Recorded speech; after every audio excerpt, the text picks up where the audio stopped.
Hello everyone, আসসালামু আলাইকুম। কেমন আছেন সবাই? আশা করি সবাই ভালো আছেন। আমি টাঙ্গাইল থেকে বলছি সীমা। আপনারা দেখছেন আপনাদের পছন্দের ইউটিউব চ্যানেল। আজকে আমি করে দেখাবো আলুর পরোটা।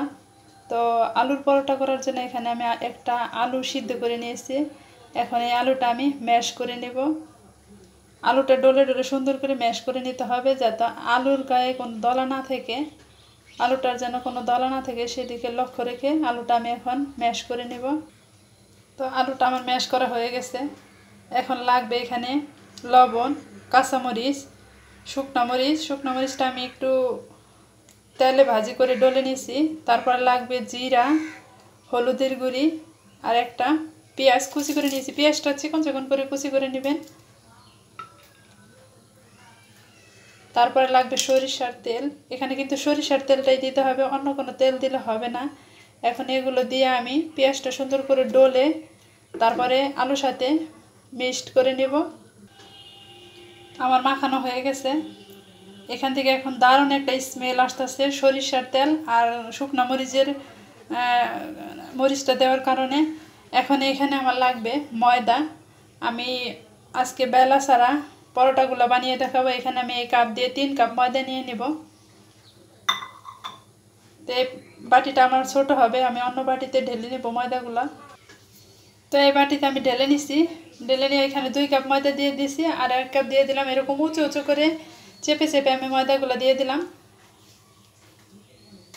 আপনারা এইভাবে বেশিও বানাইতে পারেন, কমও বানাইতে পারবেন, কিন্তু পরিমাণগুলো সব কিছুর পরিমাণ বেশি বেশি দিবেন। তার লাগবে এখন লবণ। এখানে আমি যে লবণ দিয়ে দিলাম, যেহেতু আলুর মধ্যে লবণ দিয়েছি, এখন আমি ময়দার মধ্যে যতটুকু লবণ লাগবে সেইটুকু লবণ দিয়ে নিলাম। তারপরে এই যে এখন ঠান্ডা পানি দিয়ে ব্যাটারটা তৈরি করব। ব্যাটারটা যেন পাতলাও না হয়, গাঢ়ও না হয়, সেদিকে লক্ষ্য রেখে ব্যাটারটা তৈরি করতে হবে। একবারে বেশি পানি দিতে যাবেন না, কম কম পানি দিয়ে ব্যাটারটা তৈরি করবেন। ধীরে ধীরে পানি দিবেন আর ব্যাটারটা তৈরি করবেন। তো হাতটা ব্যাটারটা বানিয়ে নেব আমি। চামিচ দিয়ে আমার তেমনটা ভালো হবে না। এখন আমি হাত দিয়ে সুন্দর করে একটা ব্যাটার তৈরি করে নেব। এই তো আমার ব্যাটারটা গুলা হয়ে গেছে। ব্যাটারে যেন কোনো দলা না থাকে, ব্যাটারটা যেন স্মুথ হয়, সেই দিকে লক্ষ্য রেখে ব্যাটারটা গলিয়ে নেবেন। আর অনেক সময় ধরে ব্যাটারটা গলিয়ে নেবেন। আর এরকম আমার একটু দলা দলা, এগুলো আমার পেঁয়াজ কুচি আর কাঁচামরিচ যেহেতু আমি দিছি সেইগুলাই। আর বেশি সময় নিয়ে ব্যাটারটা মাখিয়ে নেবেন। এখন আমি ব্যাটারটা 5 মিনিটের জন্য রেস্টে রাখবো। ঢাকনা দিয়ে দেখে আমি 5 মিনিট পরে আবার ফিরে আসবো। এই তো ফিরে এলাম 5 মিনিট পর। দেখেন 5 মিনিট পরে আমার ব্যাটারের ঘনত্বটা এরকম হয়েছে। যেহেতু আমি বেলা ছাড়া পরোটাগুলো বানাবো, সেই জন্য আমার ব্যাটারটা এরকম পাতলাই লাগবে। খুব একটা ঘনও করলে হবে না, খুব একটা পাতলাও করা যাবে না। তো এখন আমি পরোটাগুলো বানানোর জন্য সরাসরি চুলায় চলে যাব। এই চুলায় একটা ফ্রাই প্যান বসিয়ে দিয়েছি। ফ্রাই প্যানে এখন আমি একটু তেল ঢেলে নেব। বেশি তেল দিতে যাবেন না, একটু তেল দিয়ে এখন আমি ফ্রাই প্যানটা একটু মুছে নেব। বেশি তেলে কিন্তু পরোটাগুলো ভালো হবে না। আলুর পরোটা বানানোর জন্য তেলটা একটু কমই লাগে। হালকা মুছে নিলাম। এখন আমি ব্যাটারগুলো দিয়ে দিব। ব্যাটারগুলো দিয়ে এখন আমি চামিচ দিয়ে হালকাভাবে একটু উপর দিয়ে আলতো মতো করে দিতে হবে, ছড়িয়ে দিতে হবে।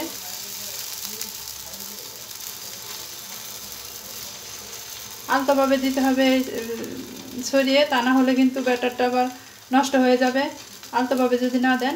তো এখন আমি ঢাকনা দিয়ে ঢেকে রাখবো। ঢাকনা দিয়ে ঢেকে উপরেটা একটু হয়ে আসবে, তখন আমি উল্টিয়ে দিব। এই তো আমার উপরকার পিঠ হয়ে গেছে। যখন দেখবেন যে চতুর্দিকে এরকম ছেড়ে আসতেছে, তখনই উল্টিয়ে দিবেন। আমার কিন্তু চতুর্দিক দিয়ে একটু ছেড়ে ছেড়ে আসছে, তখন আমি যখন উল্টিয়ে দিব, উল্টিয়ে হালকা একটু এভাবে চেপে চেপে দিব।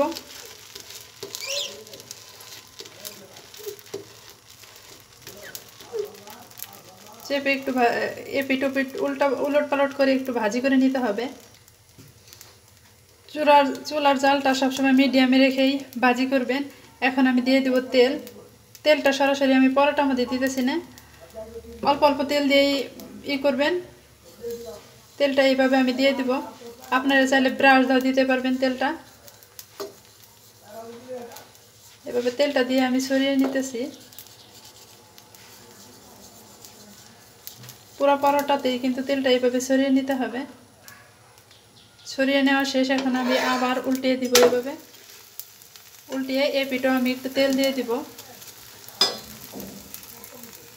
বেশি তেল দিবেন না, বেশি তেল দিলে কিন্তু পরোটাটা ভালো হবে না। কম তেলে ভাজি করবেন।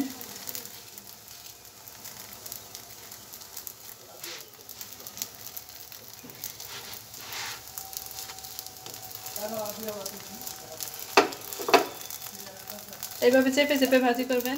তেল দেওয়ার কারণে কিন্তু পরোটাটা এখন ফুলে উঠবে, নরম তুলতুলে ফুলকো ফুলকো বেলা ছাড়া পরোটা।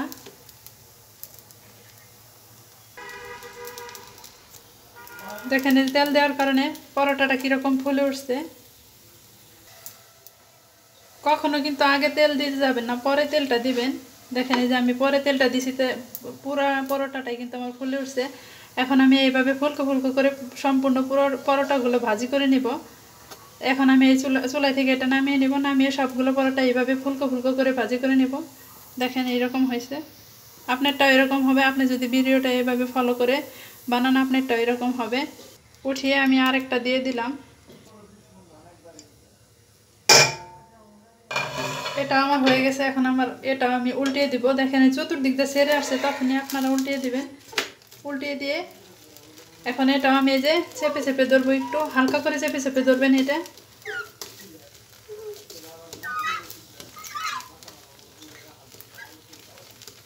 এই তো হালকা হালকা করে চেপে চেপে ধরে আমি এই যে ভাজি করে নেব উলট পালট করে। প্রত্যেকটা পরোটা যদি আপনি ফলাইতে চান, আমি যেভাবে তেলটা দিছি সেইভাবে তেলটা দিবেন। আর ভিডিওটা সবসময় সম্পূর্ণ দেখার চেষ্টা করবেন, কারণ ভিডিওর মাঝখানে মাঝখানে অনেক সময় অনেকে অনেক টিপস বলে দেয়। এজন্য ভিডিওটা সম্পূর্ণ দেখার চেষ্টা করবেন। দেখেন এই যে আমি এভাবে চেপে চেপে উলট পালট করে ভাজি করে নিব। তেলটা কিন্তু আমি আবার ফির পরে দিব। এখন আমি আবার ওই পিঠ উল্টিয়ে দিব। দেখেন এই পিঠে এরকম হয়েছে। এই পিঠে উল্টিয়ে দিয়ে সাথে সাথে আবার এই যে চেপে ধরবো। চেপে চেপে একটু ধরতে হবে। 3-4 উল্টা নিয়ে কিন্তু পরোটাটা হয়ে যাবে। এটা কিন্তু আমার উপরের পিঠ। এখন আবার এই যে পিছন পিঠে উল্টিয়ে দিলাম। দিয়ে এই পিঠেই কিন্তু আমার তেলটা দিতে হবে প্রথমে। দেখেন এই যে আমি তেলটা নিয়ে নিলাম। নিয়ে এইভাবে ডলে ডলে দিবেন। আপনারা ব্রাশ দিয়ে নেবেন।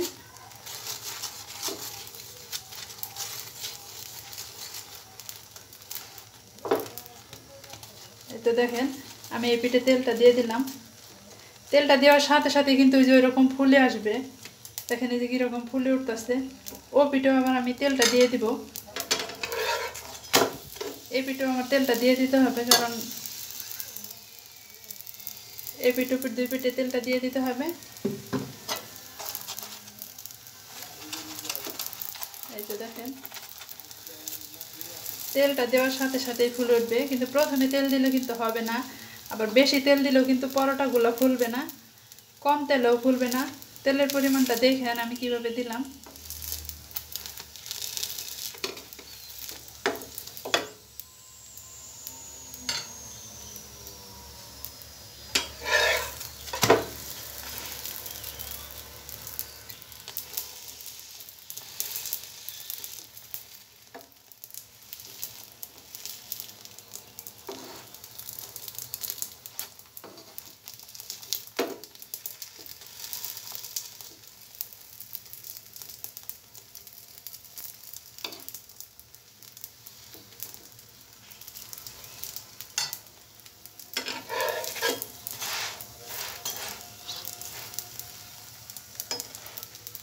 দেখেন আমি দুইটা আপনাদের সাথে শেয়ার করছি, দুইটাই কিন্তু আপনার পরোটাগুলো ফুলে গেছে।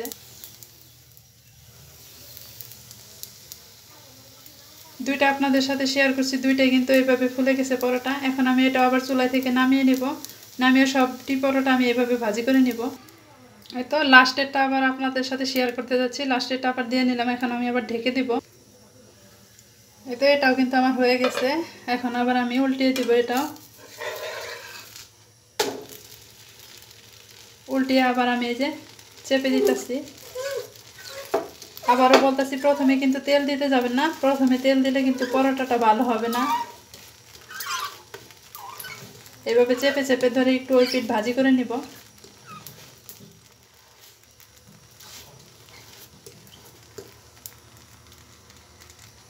তো চেপে চেপে ভাজি করে নেওয়া হয়ে গেছে। এখন আবার এই পিঠ করে দিলাম। এই পিঠটা আর একটু ভাজি করে নেব।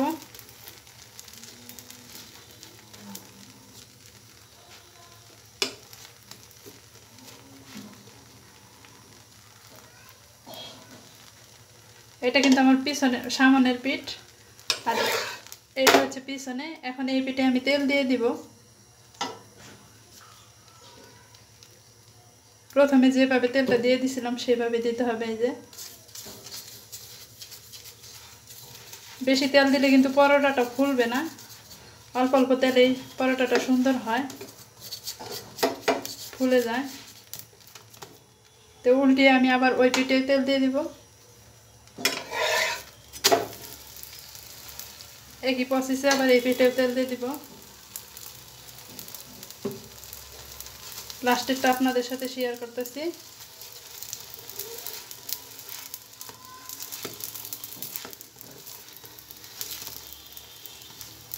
তেল দেওয়ার পরে এইভাবে চেপে চেপে ভাজি করবেন।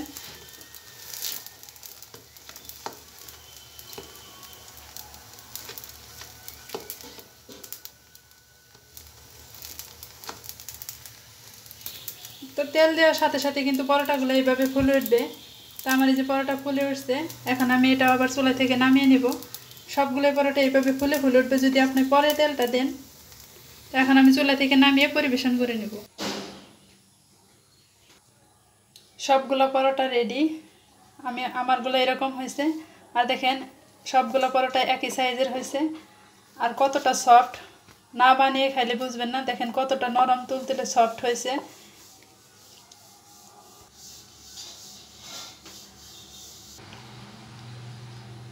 ভিডিওটা ভালো লাগলে অবশ্যই কিন্তু সাবস্ক্রাইব করবেন, আমার চ্যানেলের সাথেই থাকবেন। তাড়াতাড়ি বানিয়ে দেখালাম। দেখেন কত নরম তুলতুলে ফুলকো ফুলকো আলু পরোটা। বেলার ঝামেলা ছাড়াই এই পরোটাগুলো বানিয়ে নিতে পারবেন। ভালো লাগলে ভিডিওটা আমার চ্যানেলটা সাবস্ক্রাইব করে দিবেন, আমার চ্যানেলের সাথেই থাকবেন। সবাই ভালো থাকবেন, সুস্থ থাকবেন। সবাই আমার পরিবারের জন্য দোয়া করবেন। আসসালামু আলাইকুম, আল্লাহ হাফেজ।